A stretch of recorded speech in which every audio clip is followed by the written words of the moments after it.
ஜனாதிபதி அனுரகுமார திசாநாயக்கவின் கையெழுத்துடன் கூடிய 2000 ரூபாய் நாணயத்தால் அச்சிடப்பட்டுள்ளமை தொடர்பில் பல்வேறு தகவல்கள் சமூக ஊடகங்களில் பகிரப்படுகின்றமையை காண கிடைத்தது.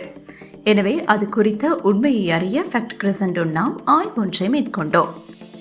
இலங்கை மத்திய வங்கி தனது 75வது ஆண்டு நிறைவை கொண்டாடும் வகையில் கடந்த ஆகஸ்ட் மாதம் 29ஆம் தேதி புதிய நினைவு நாணயத்தாள்களை புழக்கத்திற்கு வெளியிட்டுள்ளது.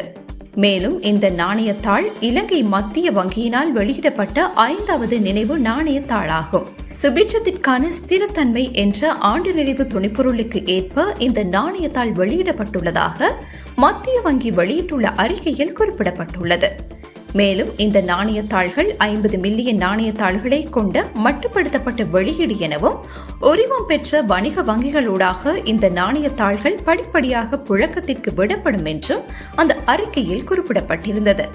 எனவே மத்திய வங்கியின் அறிவிப்பின்படி கடந்த ஆகஸ்ட் மாதம் 29ஆம் தேதி முதல் உரிமம் பெற்ற வணிக வங்கிகள் மூலம் குறித்த 2000 ரூபாய் நாணயத்தாள்கள் படிப்படியாக புழக்கத்திற்கு விடப்படும் என்று தெளிவாக குறிப்பிடப்பட்டுள்ளது.